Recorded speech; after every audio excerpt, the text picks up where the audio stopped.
Okay, Zoe, I think we're good. Ready to go? Okay, thank you. Thank you.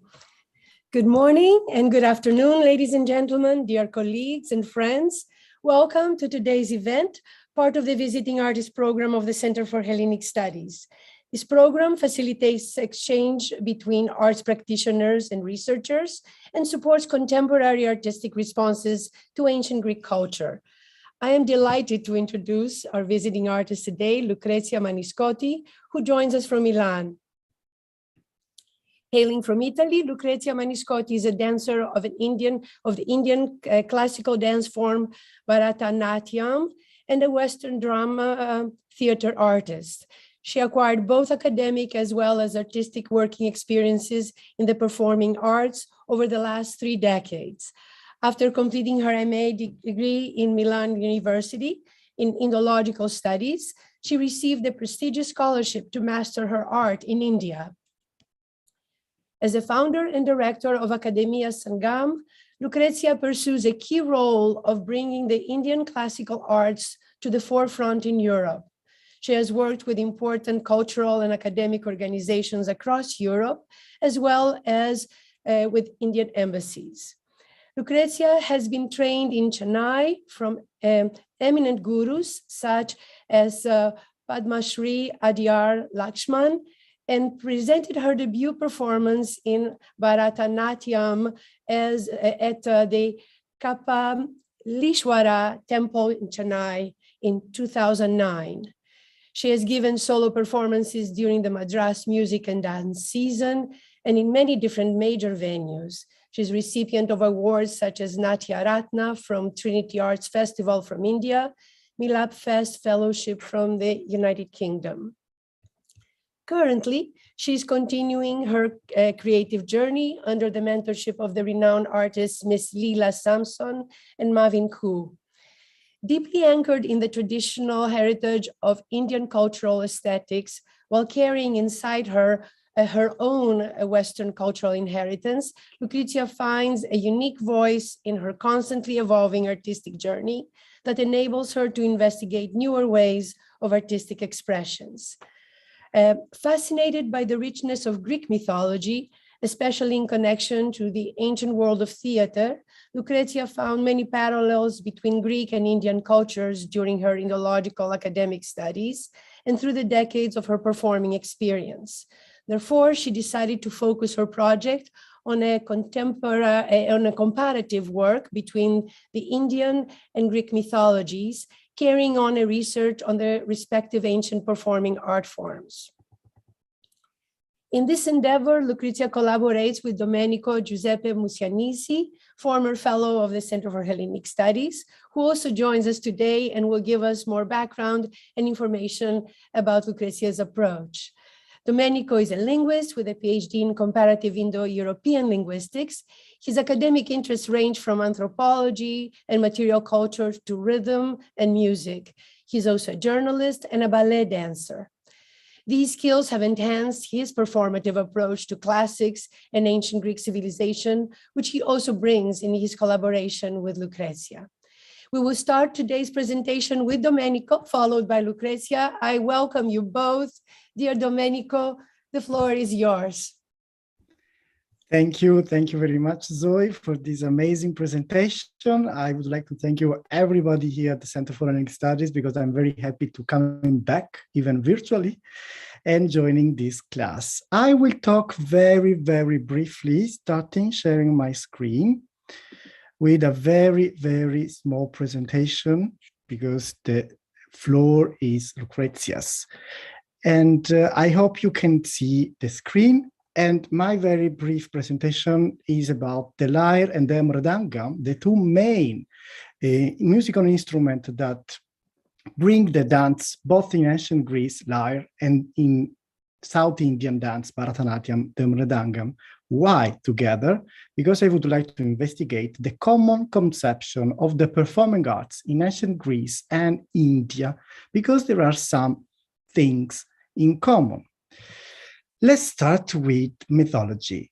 The performing arts and the arts are the goddess of the muses, the called muses. This is one of the most ancient picture of the muses, all together, 9 muses sharing musical instruments, talking about something, rehearsing, we don't know. And they are basically the goddesses of the arts. And in generally, the number is the writers disagree. And one of the historians said that writers similarly disagree also concerning the number of the muses. For some say that there are 3 and other that they are 9, but the number 9 has prevailed since it rests upon the authority of the most distinguished men, such as Homer in the Odyssey says that the muses are 9, and Hesiod, he gave the names of the muses, and others like them. So basically, this is the number 9. And what do we have? That there is something wrong with my screen. Okay, that the muses have names and a corresponding art form to them.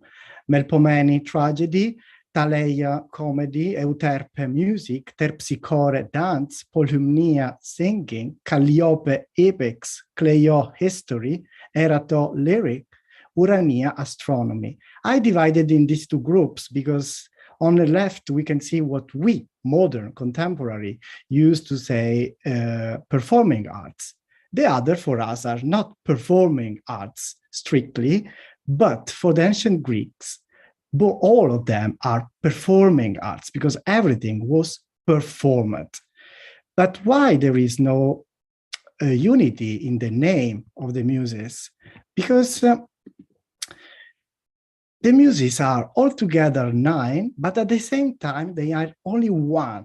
Because even Homer says, the early beginning of the poems are, tell me, O muse, 1 muse, or the Wrothsing, goddess, 1 goddess, only 1.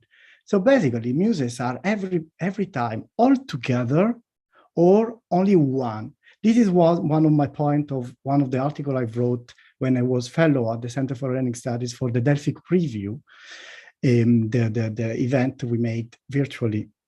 And 1 and all together, what we can say about this all togetherness, I can invent this word in English, this unity of the muses. We have a Greek term, the musicae techne, so the artisanal thing, the artisanal art of the muses. And what we have a very wonderful test about what they considered all-togetherness of these goddesses and these arts. Simonides of Chaos, a poet of the 6th century BCE, calls dancing, the orchesis, mute poetry, poesis sioposa, and calls poetry speaking dance, phthengomene orchesis. And phthengomene actually is resonant, noising dance. Poetry and dancing have much in common. Dancing does the most lively representation. This is a single verb in Greek. Malista, mimein. By gesture, I prefer movements and figures called schemata, and poetry by words, onomata. So basically, he says that dance and poetry make the same thing, just with different, we can say, languages. So, to conclude my very brief presentation, what we can say about the musicae techne. In yellow, we have what we can say from different sources and performative sources. In light blue, I wrote what Plato says in his Republic. And the musicae techne, our former director, Gregory Nudge, said a very, very, very happy definition of song and dance with the hyphenization, is a composition of poiesis, which Plato says logos, and is poetry and word itself. Nomos, Plato says harmonia, which are the music actually, the musical scale, and with nomos we say the rule of how to consider a single piece of music or a single poem, and together with orchesis, which is rhythmos, according to Plato, which is the beat and the dance itself. What do we have in India? In India, we have actually really the same thing. And this is amazing because for them, the Natya, this is the only one word to consider the theater performance, is actually a combination of Gita, vocal singing, the word, the logos, Vadya, music, instrumental music, and Nritta, so the body movement, the schemata as before. And all together, they are a combination of a musical scale called raga, a rhythm called tala, and a dance drama. So really the mimic, what we have before, poesis sioposa, called nritya. So this is amazingly really the same. And as a Indo-Europeanist, I can say, can we reconstruct a proto-Indo-European performing arts? I don't know. Maybe yes, maybe not. But this is extremely amazing what we have.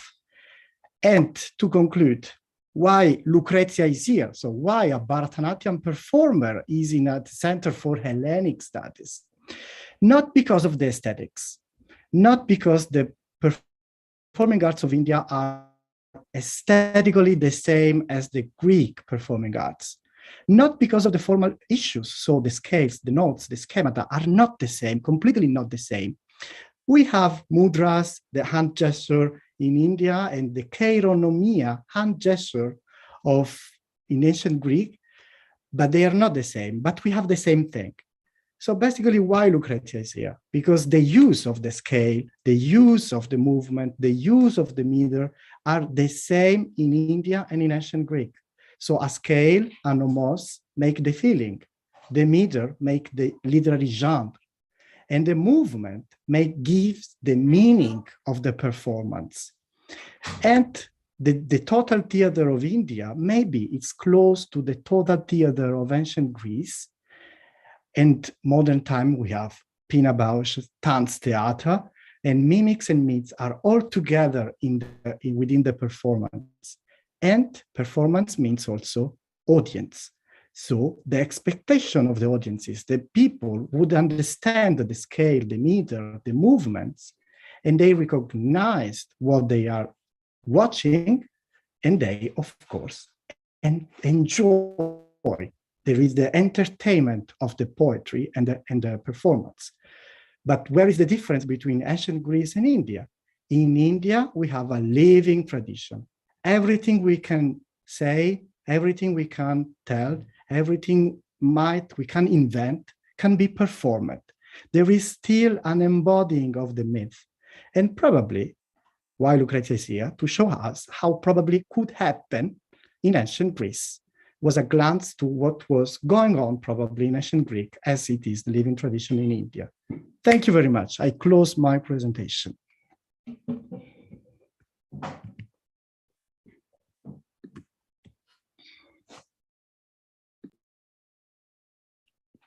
Thank you, Domenico. We move to Lucrezia. Lucrezia. Thank you, Zoe. Thank you so much, Domenico, for this wonderful starting. And thank you, everyone, for being here. And thank you, the Center of Hellenic Studies, for this platform. And I'm really happy to be here. And I will share with you my research and in brief, very briefly, whatever I can tell you about my journey with this art form and the connection also with the ancient Greek performing arts, let's say. So I would like to start with a few words about the history of what it is Bharatanatyam, because it's this Indian traditional performing arts that it's represented by me today. I'll share the screen so I can show you some images, and it will be more pleasant our together. So I think you can see clearly, right? Is it okay? So, first of all, the word Bharatanatyam is actually a 20th century terminology created during the pre-independence decades, when there was a need of restoring a certain past with probably different purposes, one of which could be the reformation of the cultural unity of the new India, as well as the restoration of credibility of traditional art forms. So the word has different actual interpretations, such as the Natya that you heard from Domenico, that Natya is theater, dance, of Bharata. Bharata is referring to the author of the Natya Shastra. Natya Shastra is a very detailed ancient treatise on performing arts, which has been composed during the few centuries around the common area, and which has been adopted and as the referring book for dancers, actors, dramaturgs, and all technicians involved in live performing art. So it is also said that the word is an acronym of three words. Ba as bhava, which means feelings, let's say. Ra ex raga, which means music, let's say, in the sense that it's a difficult concept we'll take easily. And ta as tala. So ba, ra, ta. Tala is the rhythm pattern in which one composition, one place is played. So ba, bhava, raga, and tala. So the translation could be the theater which expresses feelings through music and rhythm. However, Bharatanatyam is a kind of modern dance form in some way. Some sporadic evidence have been found in very ancient times. So this is what is considered, I'll move to the next slide. This is what is considered the statue of a dancer in the Indus Valley civilization in the old city of Mohenjo-daro, which has been flourished around the 26th century BC, which is controversial. It's probably a dancer. It's a controversial representation of a dancer. But more clearly, we can see some roots in the very ancient history of South India. And now I'll show you some images of the dance which is today, even today performed. So even if it's a continuity and development of a performative live dance form has been recodified during the 20th century and probably rerouted in the Sanskrit tradition of the purpose that I mentioned before. So the regions can be found in ancient Tamil texts as well, such as the Tolkappiyam, for example, which is a grammar of the 2nd century BC, approximately, or in the epic like the Shilapadikaram, which is the tale of the anklet is called, written around the 5th century. But also evidence of the development of this art form are taken from the sculpture, especially in the Tamil Nadu temples of Chidambaram and Tanjavur. We have to take in consideration that the Indian traditions have always been, and still they are, transmitted orally. So the system called of Guru Shishya Parampara, which means the transmission of the knowledge directly from the Guru to the student, who basically lives actually with his master for some years, is still the most favorable and appreciated method of teaching and learning. A second important factor is the perception of time that in India doesn't seem to be the same linear as it is in the West. So the historiography also has lots of troubles in timing and giving a date to any kind of evidence. Moreover, the mythology in India is considered as real as history, something which has happened in reality. So, for example, the epic poems like Ramayana, Mahabharata, or what I mentioned before, Shilapadikaram, they are called itihasa literature, which literally means so it is in reality, which is truth, no doubt. So coming back to the history of this art form, the first traces of performative arts are found in the ancient Tamil texts were mentioned as Virali and Patini, some female ministers and storytellers wandering from court to court, entertaining the audience, telling the stories through singing and dancing. So we have to consider that royalty and divinity were closely associated in South Asian political theory and ritual activity as well. In fact, the court and temple are used as synonymous, as the king is considered as a god and vice versa. But what is more interesting is that these storytellers were females. So from there, the tradition of singing and dancing in temples and courts have been going on developing, especially after the rising of the so-called Bhakti movements, which was rising around the 7th century in South India. And it's a movement, a devotional-based movement, started in response to the foreigners' invasions. In this time, music and dance have been seen as the best instruments to support the spreading of the Bhakti ideology, was based on passing the Hindus' values, stories, and myths.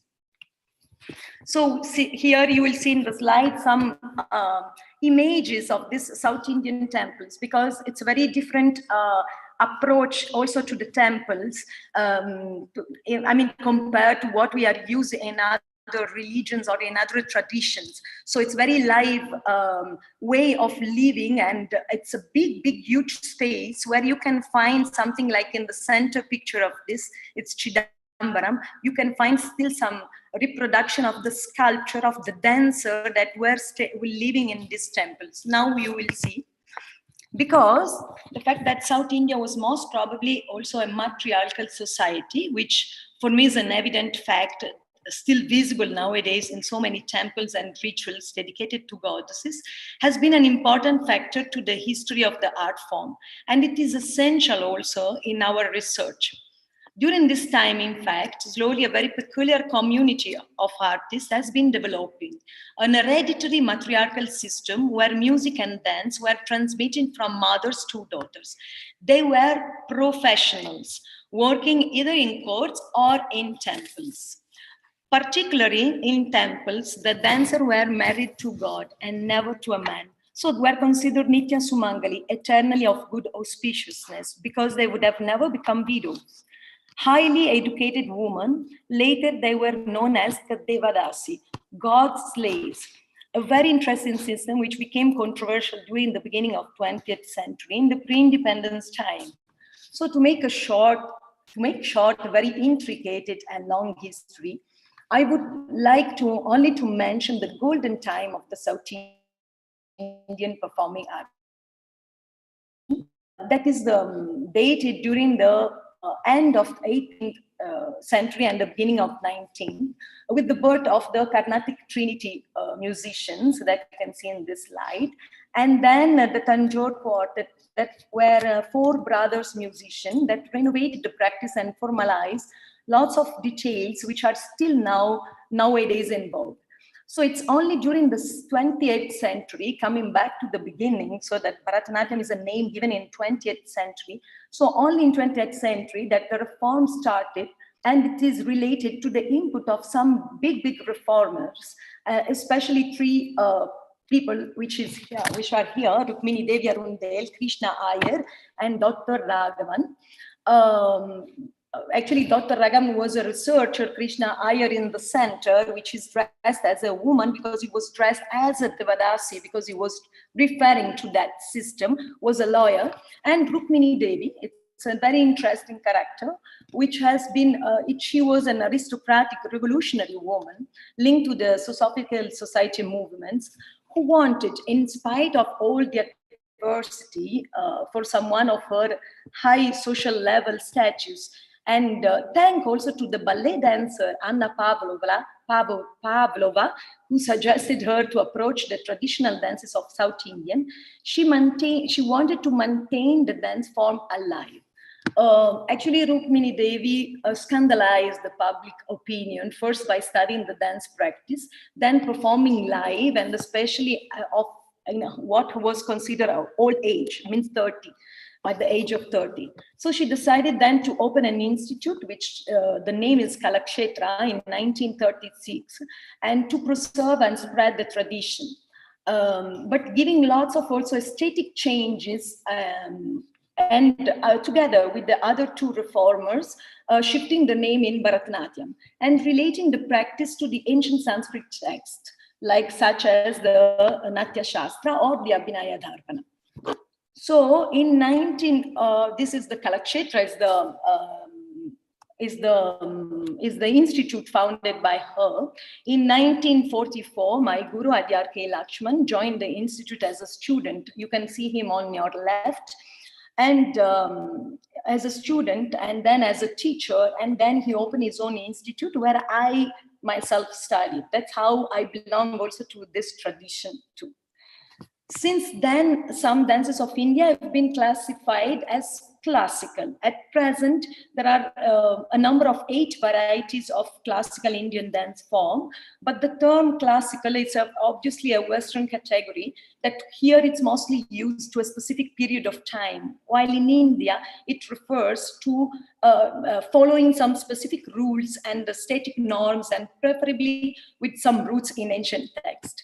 So obviously with a myth supporting the birth of the form as it is in Natya Shastra, because in Natya Shastra we have the myth for the birth of this form also, because as my Professor Bokali used to say, Sanskrit scholar, he used to say nothing exists in India if there is not a myth evaluating it. And if there is not a myth, we'll create a myth. So having given this rough introduction, and I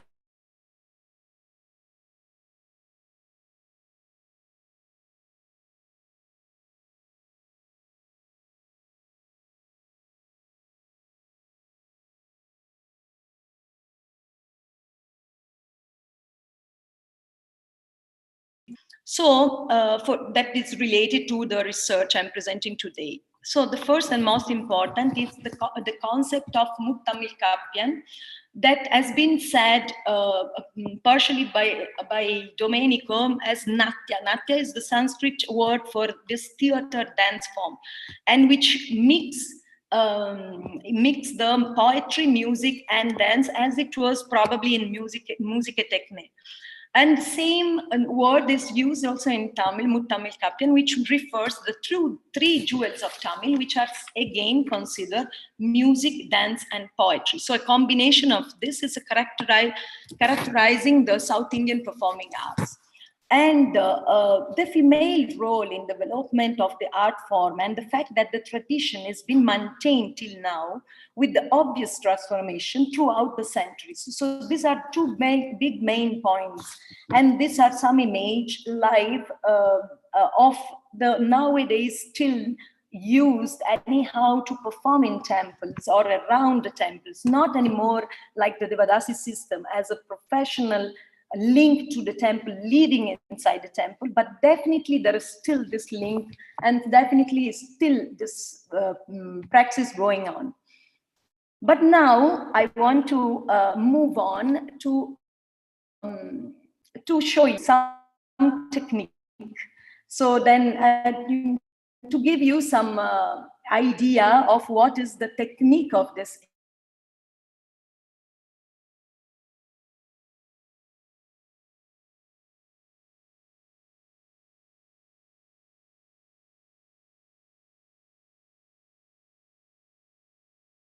So it's movements without any specific meaning. So it's called also pure dance. So I'll show you just 2-3 movements that you can understand how it works.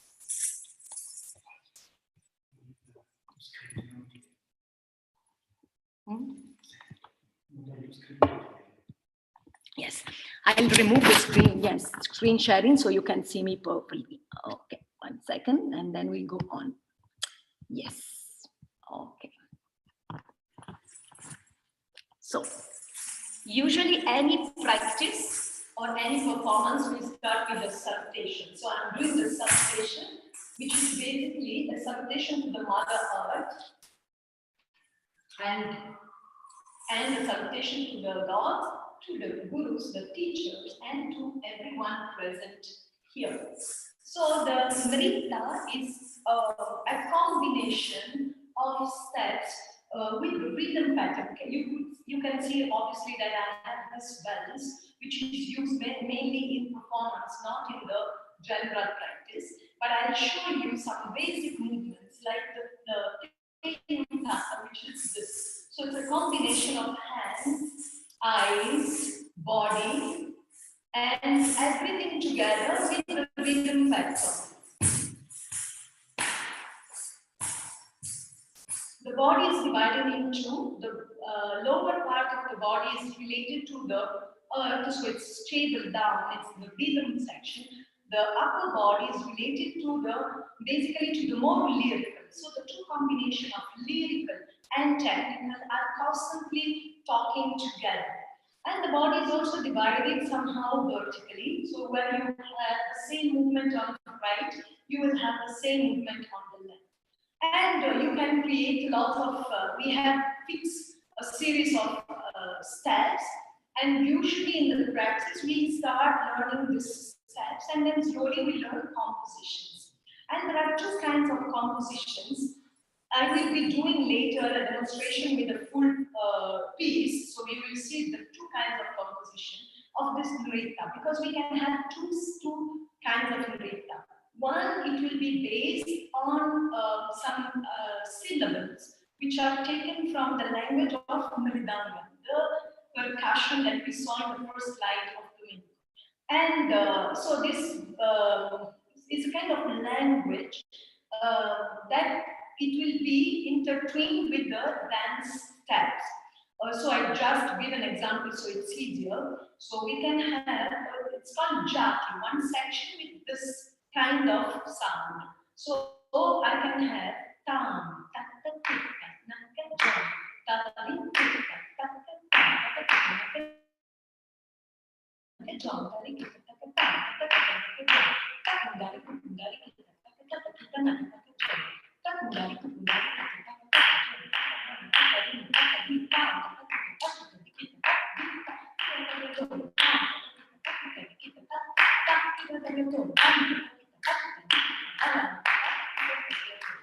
So what I'm reciting, it will be usually it's recited live, traditionally by the teacher, the master, which is also in the orchestra, the main director of the orchestra, which is the only one who knows the musical section, but who knows also the choreography.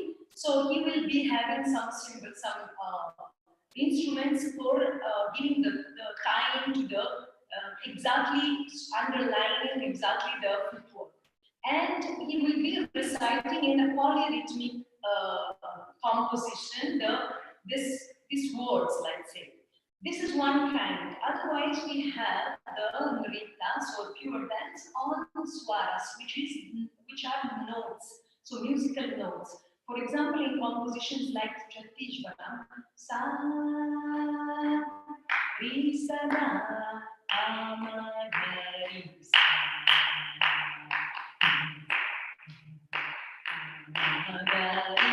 So these are notes, and again the notes will be sang by a symbol, and again the teacher, which is called Natvana, will be following the step with this retreat. So I just show the first one, the jati. What I recite, the body language could be this sound. Sa, sa, si, sa, na, ka, dum.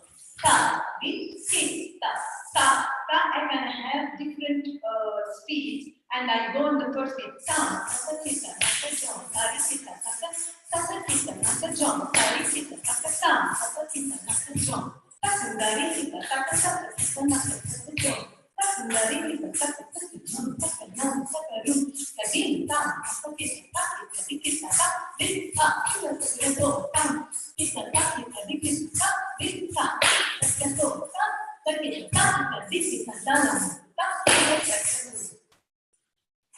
Just to give an example.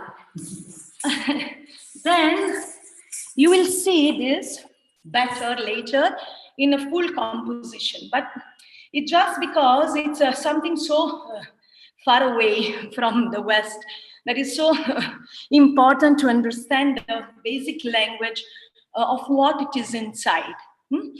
But we have also the second section, the second type of dance which are combined in a performance, even nowadays, which is called abhinaya. So abhinaya means actually expression, abhinaya.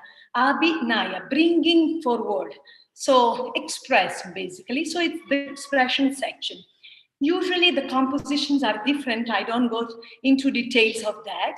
but usually the composition mix the nritta and the abhinaya. We have simple abhinaya.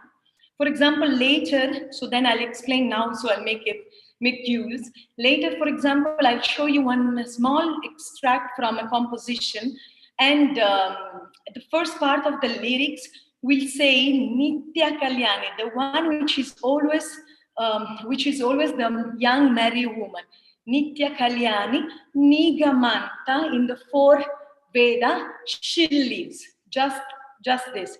So that will be a very simple abhinaya, which is only describing, and maybe it's only in praise of a god, of a goddess, and so it will be very simple. Then we have some abhinaya which are more intricate. We will have in the next presentation, we will have also the story of Meenakshi, which is one of the theme for today's presentation. And there we will see the full story portrayed in the piece. And we have also some other pieces which are only abhinaya based. So these pieces have some heroine or some character, and it's portraying a specific moment of the life in that situation. And we can have young heroine. For example, we have some padams like Teruvil Varano, which is a very popular padam, where there is a young heroine waiting for the Shiva, the god Shiva, passing through with the procession, and she's waiting for him to give him just a bit of a glance to her. I mean, she's hoping that she'll turn his head and will give a glance to her. So in that case, she will be a very young heroine. She will, how do you say, make us understanding that she's waiting. She might describe also that there is the procession going on, and then the lyrics will come. Teruvil Varano. Will he come on the street? Yenai Tirumbi Parano. Will he turn his head and give a look to me? Like this, many times will be repeated. Even the same line will be repeated many times. So the skill of the dancer is to make nuances, to create nuances, to invent also different mudras and use different mudras, need different gesture to express the same. But at the same time, to give a continuity of the feeling of the heroine throughout the full composition. Sometimes we have also a strong woman, maybe elder, maybe with more experience. I don't go into details because it's really another topic, but there are so many classifications, the Ashtanaika, the 8 kind of heroine that we can have. But just to give an example, we can have a more mature heroine, and we can have also some sarcastic topic. So for example, in this padam, it's called Yella Mariven. In this composition, she's a mature one, and suddenly the man with whom she has relationship suddenly appears, in the sense that it probably has been far away for long, and she just say this word, I know everything, go away. Our relationship now, since now on, it's over. So it's a very strong statement, and she's a very strong lady. So she will start sometimes only with eyes, and then she will use the gestures. Everything I know, go away. You came here as a great man, but with me, this relationship won't go further. And this will be changing, no? So whatever you say, whatever it's happened, I know everything. It can be said like this, for example. I know this, I know this, I know this. Yellam Ariven, or I can say Yellam Ariven, or I can say Yellam. So many things I know. Ariven, Pomahia, this go away, go away, go away. Or why you came here also. I can say different ways of saying the same thing, and becomes very, very sarcastic. That's a very interesting trait of the Indian dance form. I go back to the slide. So then we can see some image of Abhinaya. By the way, sorry, this is the dancing sculpture, because as I told you, there are lots of link between the art form and also the dancing sculpture are so live in all the temples of India. These are some Abhinaya classes and some images, just to give you an example. But now we come to the second half of my presentation. Sorry. And we'll come to the mythological theme. So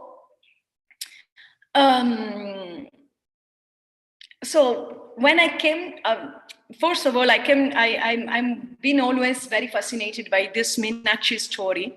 And immediately I thought of Amazons, and especially Hippolyte. Both are queen, independents, and female warriors. And both somehow are outsider or considered barbarian, transformed in consort by a marriage. So Hippolyte or Antiope, because as you know, the characters sometimes have been, they are intertwined, sometimes are sisters, sometimes are the same characters. So I'll talk about both of them because it's more important, the thematic, than who is the real character. So I'll be using both as reference. And Hippolyte and Antiope, probably it's more common, it's more familiar to most of us. But Meenakshi, even in India, it's very interesting. It's very famous, but not everywhere. I would say this specifically from the south. And has a very beautiful story. So I wanted to share with you the story of Meenakshi first, because then we can understand all the link. So first of all, there is a special birth. She is the story of Meenakshi starts. The myth of Meenakshi starts with the father, which is a king, a Pandya king, which was a big dynasty in South India, the Pandyan.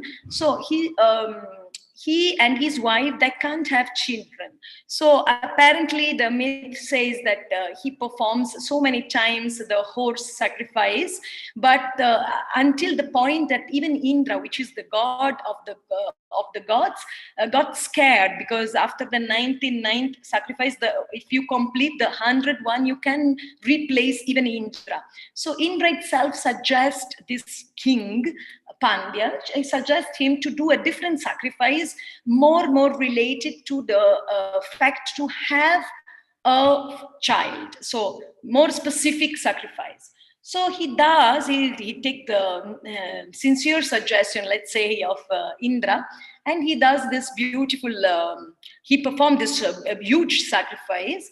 And and huge rituals. He invites all the sages of the country, and from the fire have birth this girl, which is already 3 years old. So it's already big, 3 years old. But moreover, instead of a son, he got a daughter. That was not supposed to. So first of all, it was a little frustrating. They understood that something was, she was depressed. So obviously the 3 number is a very interesting topic in lots of cultures, but we will see also later how it's related to many things. So she's born with 3 breasts. So the parents are a little scared of what is happening. But at one point they hear the voice, that it's probably the voice of Shiva. In some stories are told like that. One voice telling them, do not worry, because she has to be grown as a man. And then when she will meet the predestinate groom, let's say, she will, the 3rd breast will disappear. And so that's what I'm sharing with you. Is it's from this script that Tiruvilayatar, that is this is from 16th century, but actually the manuscript can be also traced till the 13th century, where there is exactly what is the voice of Shiva telling telling to crown her queen and to be fine, because the girl will be a successful birth, but to dress as to dress her and to grow her as a maid. That's the only point. So it happens like that. So it happens that this girl has been grown as a maid, and she's very well versed in the three jewel of Tamil, so poetry, music, and dance, obviously. But she's also really good with art, and she's a beautiful and amazing warrior. So great that she starts conquering the full world, and and she goes on until she reaches the Himalaya mountain. There, where she is about to shoot her arrow, she get a moment of stuck. She gets stuck because in front of her, Shiva itself is there, because Shiva usually lives on Himalaya mountain. Shiva is there, so she gets stuck. The arch fall down, her third breast disappear, and she recognized that this is what has been told at the beginning. So it's a very interesting mythology, and I have to give 2-3 hints. So actually, in India, the Shakti tradition is very popular. Shakti is the praise, the worship of the female power. It's the female creative power. And we have some places also ferocious goddesses. That's why I showed to show you this Mahishasuramardini, because it's one of the most famous goddesses, which is Durga. And Durga killing the demon buffalo in this culture, and where you see that Durga, it's also not that I always been fascinated by this image, because it's not that big, but and the demon buffalo is huge, but with one arrow she'll defeat him, so she will win him. So it's a very popular, it's very common in India to worship a goddess, definitely.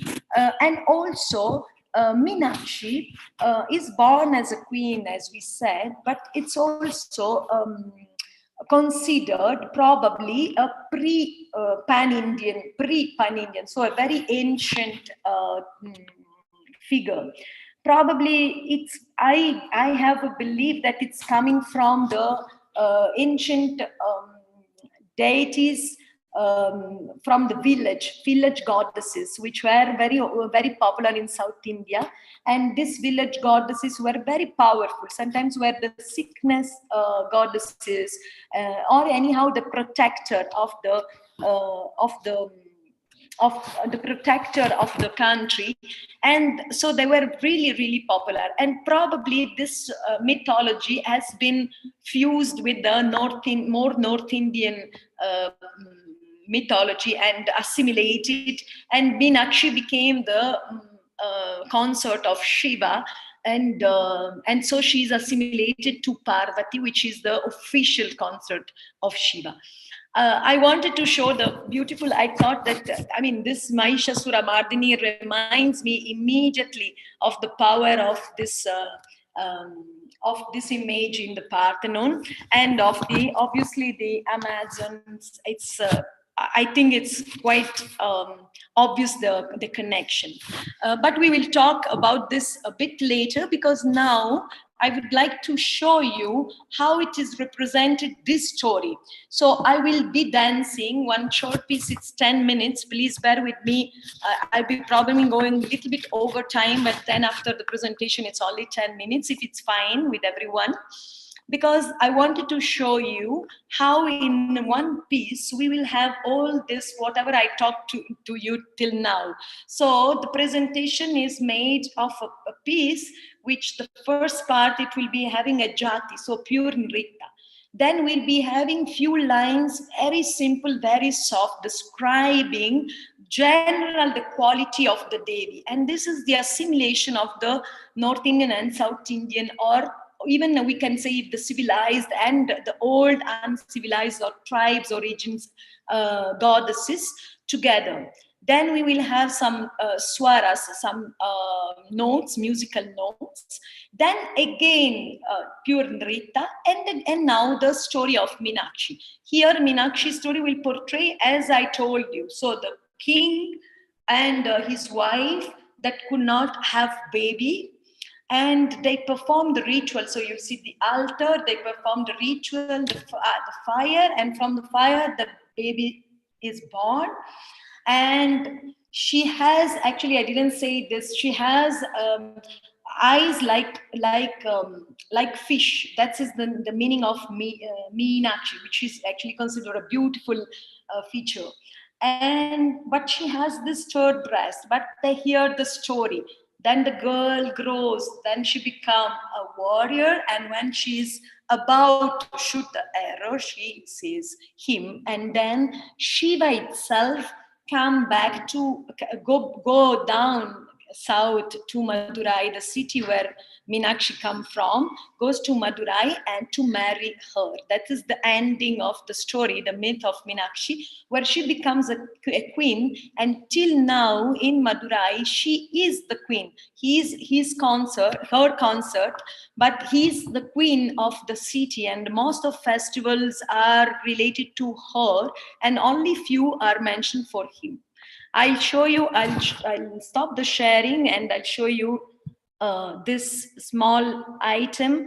And the item actually is taken from a live music. So you will have the feeling also, I feel, of the live musicians. Nitya Kalyani it's called.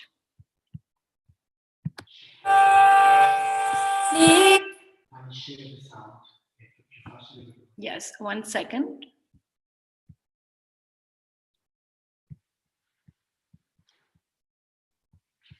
Mm-hmm.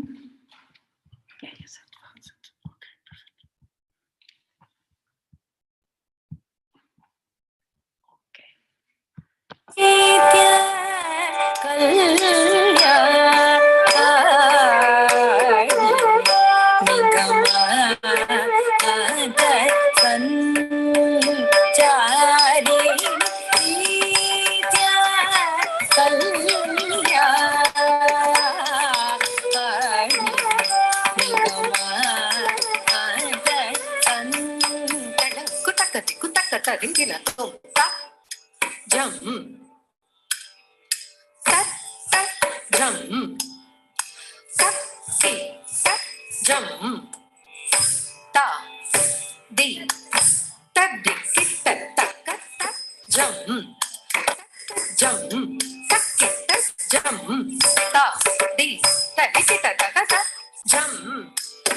Rajakumari Pandya Bhuvana Putri Bharata Rajakumari Pandya Bhuvana Putri Bharata Rajakumari Pandeshwari Raksadi Rasa Sita Rama Pavani Pandeshwari Raksadi Rasa Sita Rama Pavani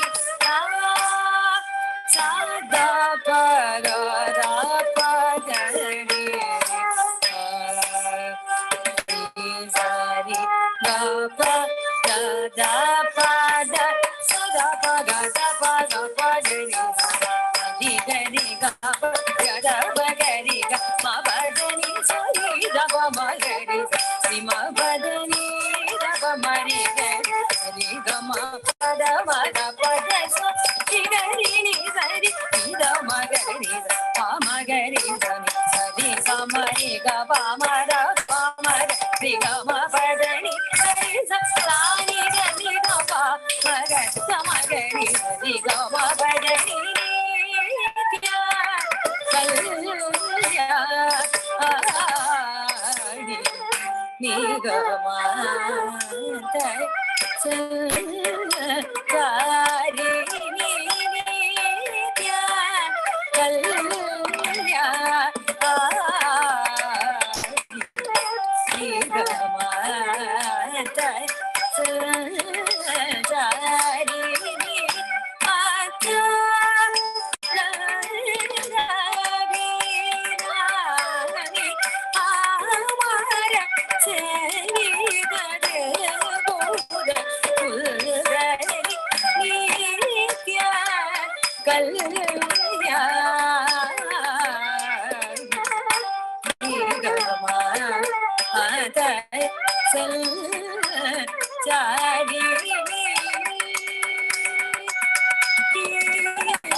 Spero che, sorry, I'm about to talk in Italian.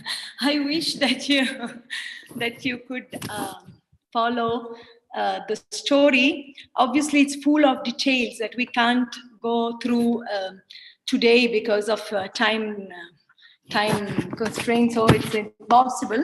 But it's just to give you how it is still performed. The mythological stories are still performed, and it's how probably it was the same in the ancient Greek. So sometimes it's obviously some gestures will be recognized by the people, and it's also a belief that all Indians can understand whatever it's danced. It's not exactly like that, but definitely the myth is obviously familiar. Some gestures come from the nature or from the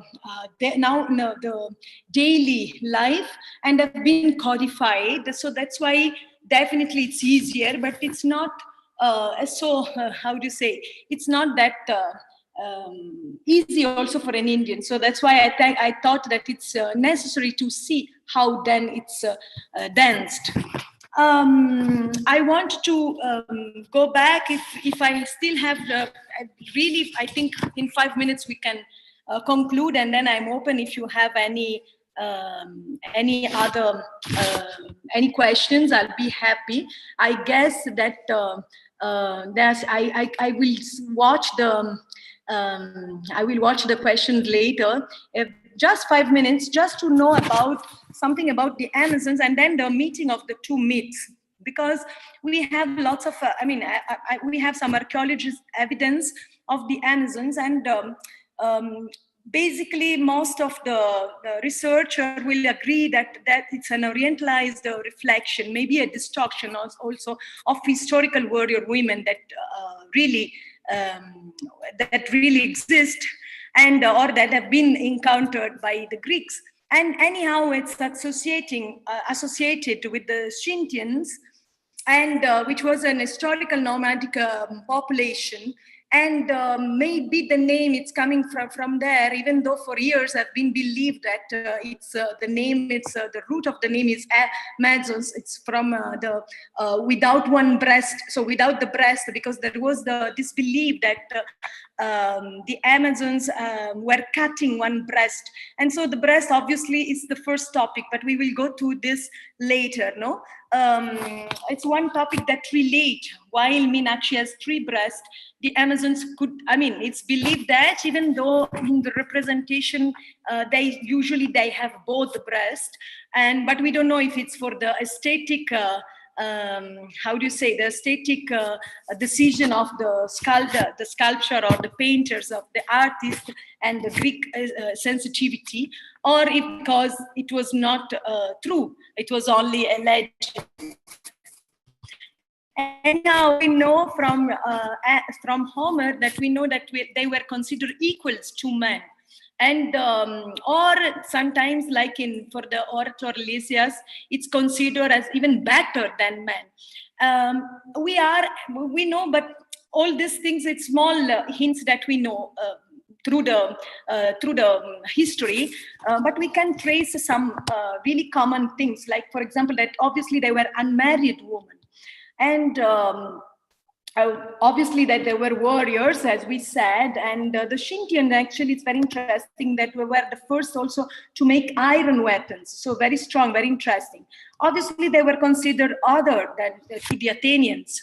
And obviously different from the housewife that they were used to portray or used to see as women.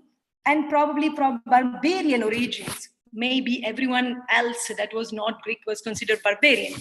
Interestingly, in the Roman era, they had been also become the prototype of the matriarchy. So that's also related to what I said till now. Unluckily, the Amazons are usually killed off in the Greek literature and the art, probably to reestablish the patriarchy, and that they have probably upset somehow. The paradox is this also, that they are warriors, they fight like men, but they are also women, that they affirm their sexuality, different sexuality, and while they are cancelling it. So it's a very intricate paradox, and it's very similar to what we saw with Meenakshi. And then we'll go through this also.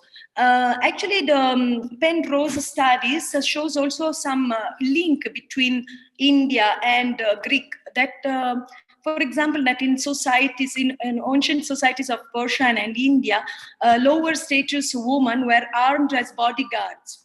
And ancient women guards were sometimes called Yavani. It's a Sanskrit word, but for the coming from the Greek, and Sanskrit evidence suggests that these women were probably imported from the northwest of India in antiquity, and can be that they were also Greek.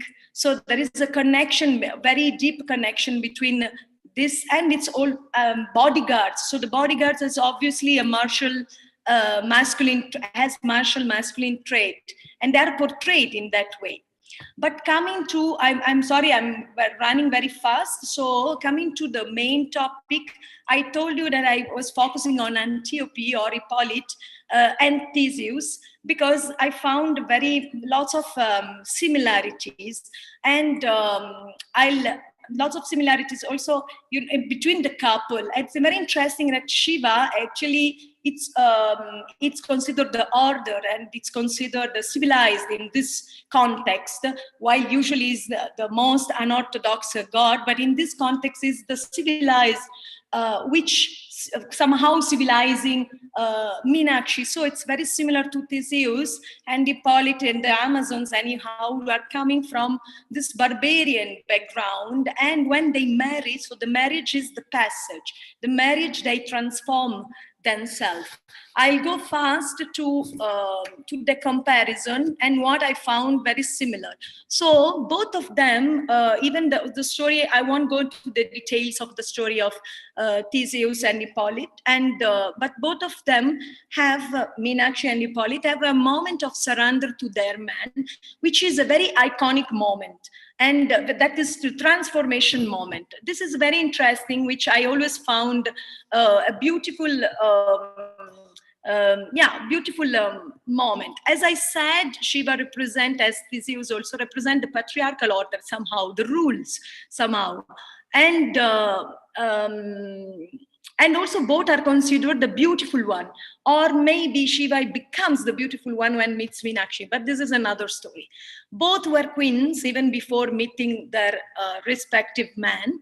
Both are warriors and dress with armatures and similar to men or equal, as we said, well, we saw in Homer, and they use the arch and ride horses.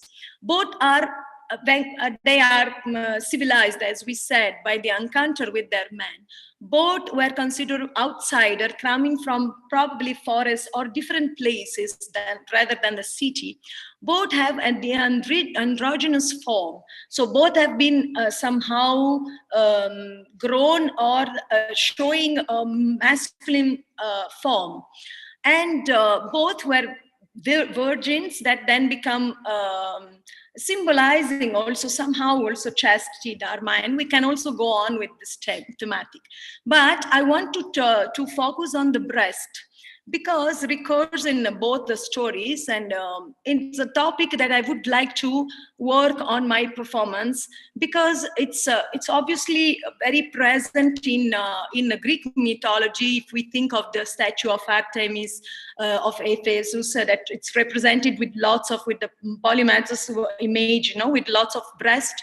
Or up to the story, I don't know, for the courtesan that it's exposing her breast to the jury. So it's throughout the history. It's in the Greek mythology, definitely. And it's also in the Indian mythology. There are lots of stories which I go through, like Putana, Shurpanaka. And related to Meenakshi, there is a very interesting story, which is Kannagi, when its figure is called Kannagi, which comes from that Shilapadikaram we mentioned before, this ancient epic Tamil poem. And Kannagi is he's the heroine who will burn the city of Madurai, which is the city of Meenakshi too, throwing one breast and burning the full city, because it's a tragedy story. So I think that the breast, it's a very interesting topic. And in till now in the marriage, the tali, the exchange of the chain has represented with the breast. And I feel that it's a very kind of door, which is like showing, dividing the outside and inside. And also the fact that when Meenakshi meets Shiva, it's the way that they disappeared this breast. So it's opening the door for him to come in, and maybe for her to come out. We don't know. Anyhow, it's a very symbolic thing. I'll go to the conclusion. So for both Meenakshi and Hippolyte, the surrender moment is like an island of time and comes without any connection, a bit inexplicable, like the nature of any kind of love or fascination, and becomes an iconic moment of transformation, an exchange between our inside world and the outside, a rediscover of our inner nature and the communication with the universe we live in. The breast being the symbol of motherhood, generosity, fertility, sensuality, and female power is the main door which gives us access to ourselves and nourishes others in an eternal exchange, more similar to the cycle of death and birth. The heroines help me to find out nuances and discover a new way of being equal to men, as Homer described the Amazons.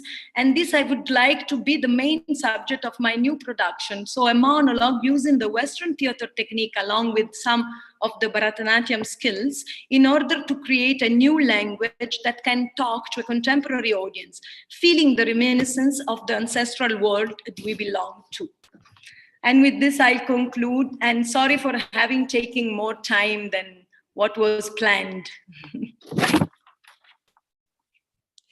Dear Lucrezia, time is so irrelevant in those cases, actually.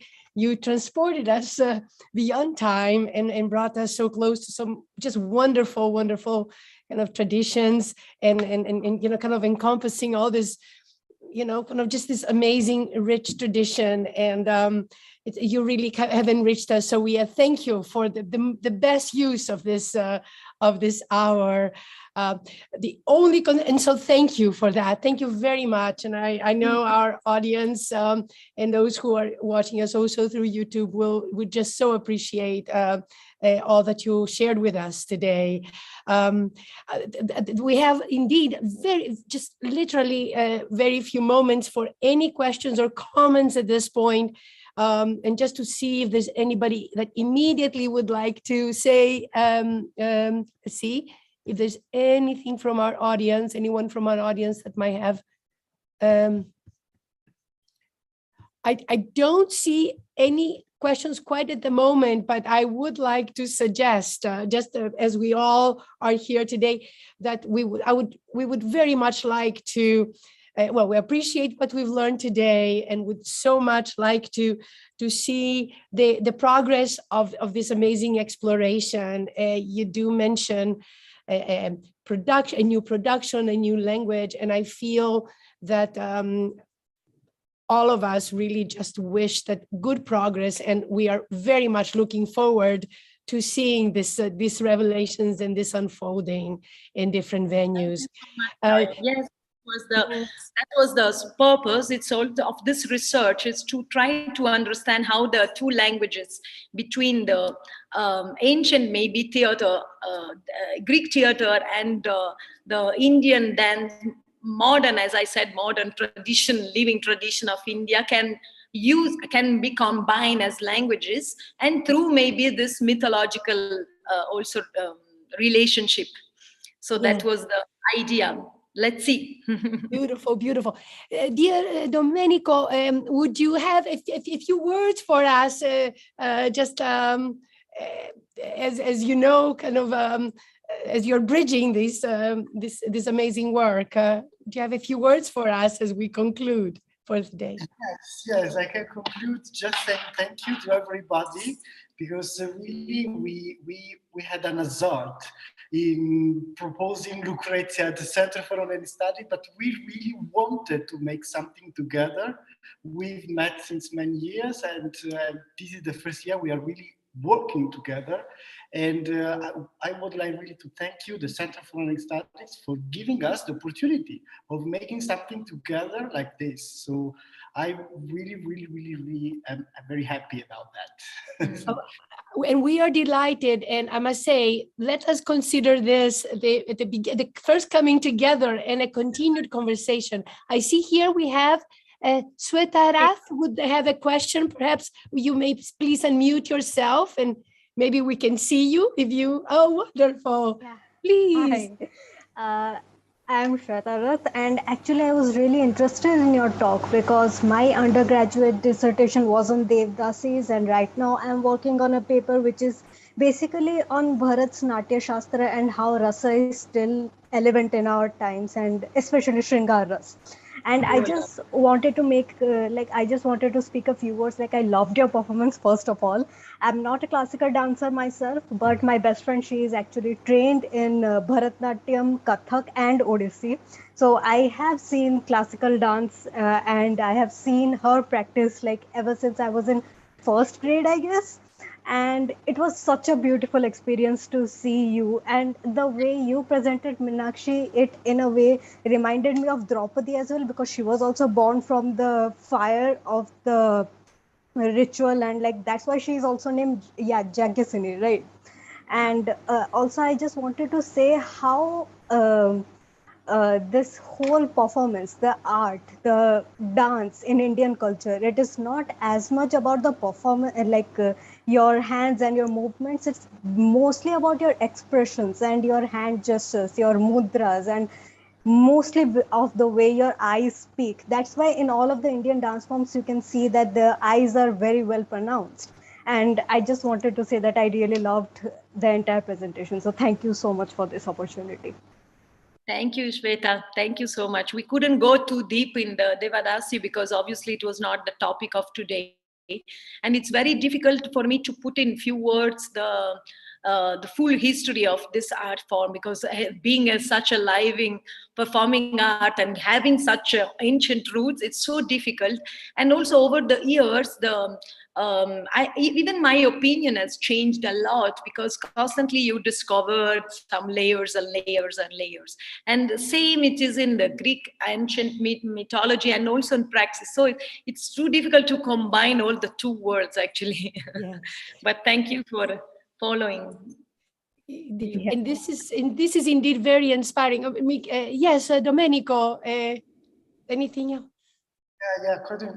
Following the question by Sweta, it's really the Devadasi tradition. It's really even close to what we have in classical Athens, the hetairai, so the female companions of the men, which are well trained and well educated women. But actually, in ancient Greek, this is different from Indian culture. They were really perceived just as prostitutes. So that's why the cultural part of the hetairai was not considered that well. We have only one example that a Devadasi, a hetairai in Greek, in Greece was like a Devadasi, and this the Phrynique process.